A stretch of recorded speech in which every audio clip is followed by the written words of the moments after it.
Kalau puasa bikin kamu lemas, mungkin yang salah bukan puasanya, tapi cara kita memahami puasa itu sendiri. Karena faktanya, banyak orang sudah sahur, bahkan makannya banyak, tapi tetap tumbang sebelum jam makan siang. Dan hari ini, kita akan bongkar kenapa itu bisa terjadi.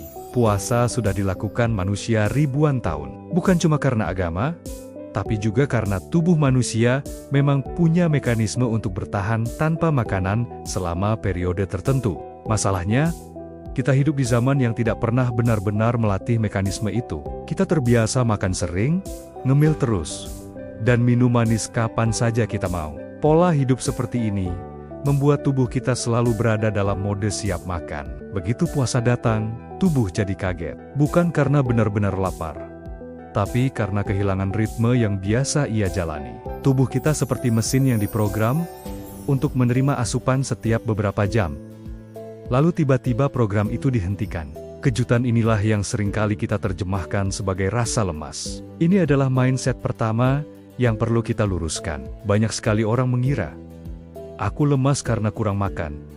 Logika yang sangat sederhana. Tapi sayangnya, tidak sepenuhnya benar. Kalau memang lemas itu murni karena kurang makan, harusnya semua orang yang puasa akan jatuh lemas di jam yang sama kan? Tapi kenyataannya tidak seperti itu. Coba lihat di sekelilingmu, ada temanmu yang tetap fokus bekerja, ada yang terlihat biasa saja, tapi ada juga yang langsung drop, mengantuk, dan tidak bertenaga sejak pagi. Ini artinya, bukan puasanya yang menentukan kondisi kita, tapi bagaimana tubuh kita masing-masing mengelola energi yang sudah ada. Lemas bukan tanda kurang makan, tapi tanda energi yang tidak terkelola dengan baik. Jadi, mari kita berhenti menyalahkan puasanya, dan mulai mencari tahu apa yang sebenarnya terjadi di dalam tubuh kita. Nah, ini dia penyebab paling umum dan paling sering kita abaikan.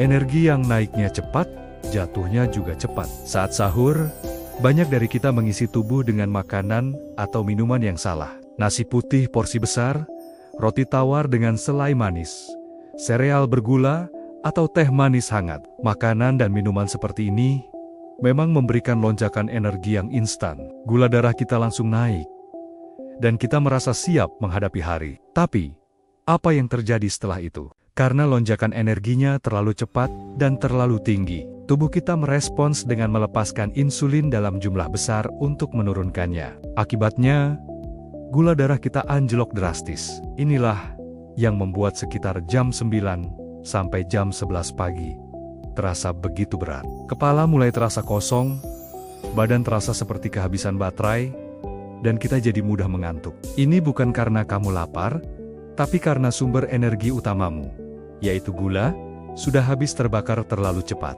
Kesalahan berikutnya terdengar sepele, tapi dampaknya luar biasa besar. Sahur terlalu kenyang. Ada anggapan bahwa semakin banyak kita makan saat sahur, semakin kuat kita menjalani puasa. Padahal, yang terjadi justru sebaliknya. Bayangkan, tubuh kita seperti sebuah pabrik. Kalau bahan baku yang dimasukkan terlalu banyak dalam satu waktu, mesin pabrik akan kewalahan. Sebagian besar energinya akan dialihkan hanya untuk proses pengolahan. Begitu pula dengan tubuh kita. Saat kita makan terlalu banyak, sistem pencernaan kita harus bekerja ekstra keras. Energi yang seharusnya bisa kita gunakan untuk berpikir, bergerak, dan beraktivitas malah tersedot habis untuk mencerna tumpukan makanan di perut. Akibatnya, kita jadi sangat mengantuk setelah sahur. Badan terasa berat dan sulit untuk fokus. Ironis, bukan? Niatnya mengisi energi supaya kuat, tapi justru makin kenyang, makin cepat kita merasa capek. Penyebab ketiga ini jarang sekali dibahas, padahal perannya sangat signifikan. Otak yang stres sejak pagi. Coba kita inget-inget lagi, bagaimana suasana sahur kita. Seringkali kita bangun mepet waktu imsak, dalam keadaan panik, langsung buru-buru makan dengan cepat, minum tergesa-gesa, lalu mendengar azan subuh. Otak kita belum sepenuhnya sadar, tubuh kita belum siap beradaptasi, tapi sudah dipaksa untuk melakukan serangkaian aktivitas dalam tempo tinggi. Apa yang terjadi saat tubuh dipaksa seperti ini? Tubuh kita akan masuk ke mode stres ringan. Hormon stres seperti kortisol akan meningkat. Dan tubuh yang sedang stres adalah tubuh yang sangat boros energi. Energi dibakar bukan untuk aktivitas produktif, tapi untuk mengatasi kondisi stres itu sendiri. Makanya, jangan heran kalau ada orang yang baru jam 8 pagi sudah merasa sangat lelah.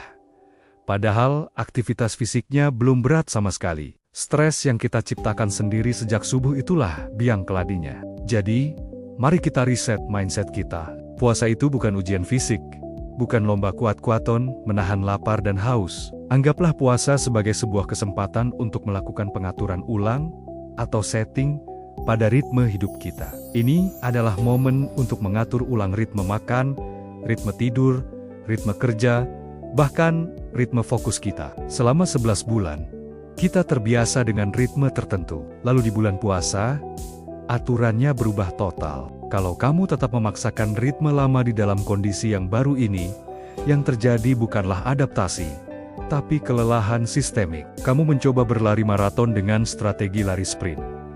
Tentu saja, kamu akan kehabisan napas di tengah jalan. Puasa mengajak kita untuk lebih peka terhadap sinyal tubuh, dan mengatur ulang prioritas energi kita sepanjang hari. Ini bagian yang menarik. Kenapa ada orang yang justru merasa lebih fokus dan lebih produktif saat berpuasa? Ini bukan mitos, tapi ada penjelasan ilmiahnya. Pertama, saat kita berpuasa, kadar hormon insulin dalam darah menjadi lebih stabil. Tidak ada lagi lonjakan dan anjloknya gula darah yang drastis, yang biasanya membuat kita ngantuk dan sulit konsentrasi setelah makan. Kedua, distraksi untuk makan dan ngemil hilang total. Otak tidak lagi terganggu oleh pikiran nanti, makan apa ya? Atau pengen ngemil ini itu. Energi mental yang biasanya habis untuk memikirkan makanan, kini bisa dialihkan sepenuhnya untuk pekerjaan.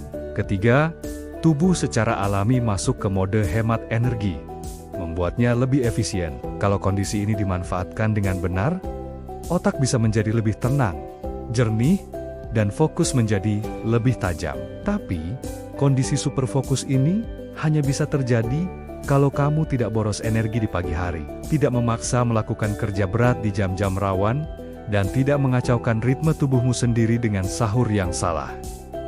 Jadi, intinya ada di sini. Kalau kamu merasa lemas saat puasa, jangan langsung menyalahkan rasa lapar atau puasanya. Coba berhenti sejenak, dan tanyakan beberapa hal ini pada dirimu sendiri. Pertama, energi kamu biasanya mulai habis di jam berapa? Apakah di pagi hari atau menjelang sore? Ini bisa menjadi petunjuk penting. Kedua, tubuh kamu dipaksa melakukan apa di pagi hari? Apakah kamu langsung beraktivitas berat atau memulai hari dengan tenang?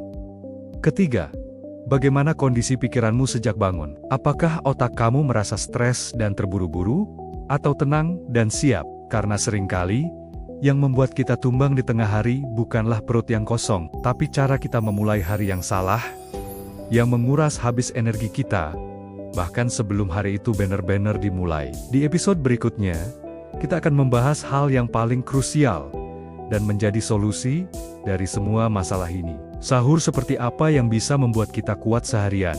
Bukan sekadar merasa kenyang sesaat. Kita akan bongkar komposisi makanan, waktu yang tepat, dan strategi sahur yang benar-benar efektif untuk menjaga energi tetap stabil dari subuh hingga maghrib. Kalau kamu sering merasa lemas, gampang ngantuk, dan tidak produktif saat puasa, episode selanjutnya akan jadi titik balik buat kamu. Pastikan kamu subscribe channel ini dan simpan video ini sebagai pengingat. Karena Ramadan bukan tentang bertahan, tapi tentang belajar mengatur diri untuk menjadi lebih baik. Terima kasih. Terima kasih.